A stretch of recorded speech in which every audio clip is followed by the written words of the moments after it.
ମୁଁ ଦିନେଶ ସାହୁ ଆମ ଘଣ୍ଟପଡ଼ା ପଞ୍ଚାୟତର ବାସିନ୍ଦା। ତ ଦୀର୍ଘ 25 ବର୍ଷରୁ ଉର୍ଦ୍ଧ୍ୱ ହୋଇଯିବ ମାଙ୍କ ମନ୍ଦିର ଏଠି ପ୍ରତିଷ୍ଠା ହୋଇ ନୀତିକାନ୍ତି ଅନୁସାରେ ପ୍ରତ୍ୟେକ ଦିନ ସକାଳ 7ଟାରୁ ରାତି 9ଟା ପର୍ଯ୍ୟନ୍ତ ଭକ୍ତମାନଙ୍କର ଏଠି ଗହଳି ଲାଗି ରହେ। ପ୍ରତ୍ୟେକ ଦିନ ଶତାଧିକ ଭକ୍ତ ଆସି ଏଠିକି ମାଙ୍କର ଆଶୀର୍ବାଦ ଭିକ୍ଷା କରନ୍ତି ଏବଂ ବହୁତ ଭକ୍ତ ଏଠିକି ଆସି ମାଙ୍କ ହାତରୁ କେହି ନିରାଶ ହେଇ ଏଠିକି ଫେରି ନାହାନ୍ତି। ଯେତେବେଳେ ଏଇ ଗଛକୁ ତଳେ ଆପଣ ଦେଖୁଛନ୍ତି ଏଇ ଗଛ ଏଠି ଥିଲା, ଯେତେବେଳେ ଏଇ ଗଛ ଶୁଖି ଯାଇଥିଲା, ଯେତେବେଳେ ମାଙ୍କର ମନ୍ଦିର ଏଠି ପ୍ରତିଷ୍ଠା ହେଲା, ଆପେ ଆପେ ଗଛରେ ପତ୍ର କଅଁଳିବାକୁ ଆରମ୍ଭ ହେଲା। ସେଇଟା ହେଉଛି ମାଙ୍କର ପ୍ରଥମ ମହିମା। ଯିଏ ବି ମନ୍ଦିରକୁ ଆସିଛି ସେ ମାଙ୍କର ଭିକ୍ଷା ଲାଭ, ମାଙ୍କ ଆଶୀର୍ବାଦ ପାଇଛି। କେହି ମାଙ୍କ ହାତରୁ ଏଠି ନିରାଶ ହେଇ ଫେରି ନାହାନ୍ତି।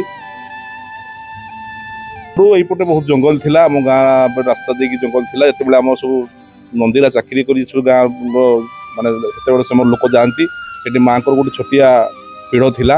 ପରବର୍ତ୍ତୀ ସମୟରେ କ୍ଷୀରୋଦ ଭାଇଙ୍କର ତତ୍ତ୍ୱାବଧାନରେ ଏବଂ ଘଣ୍ଟପଡ଼ା ଗାଁବାସୀଙ୍କର ସହଯୋଗରେ ଏଠିକି ମନ୍ଦିର ପ୍ରତିଷ୍ଠା ହେଇଥିଲା। ଆଜି ତାଙ୍କର ସହଯୋଗ ଭାଇଙ୍କର ମାନେ ନୀତି ତାଙ୍କର ସେ ଦାୟିତ୍ୱର ସହିତ ମନ୍ଦିରକୁ ଏଠିକି ସମ୍ପନ୍ନ କରି ପ୍ରତ୍ୟେକ ଦିନ ମାଙ୍କର ପୂଜାପାଠ କରି ଆସୁଛନ୍ତି ଆଜି ପର୍ଯ୍ୟନ୍ତ।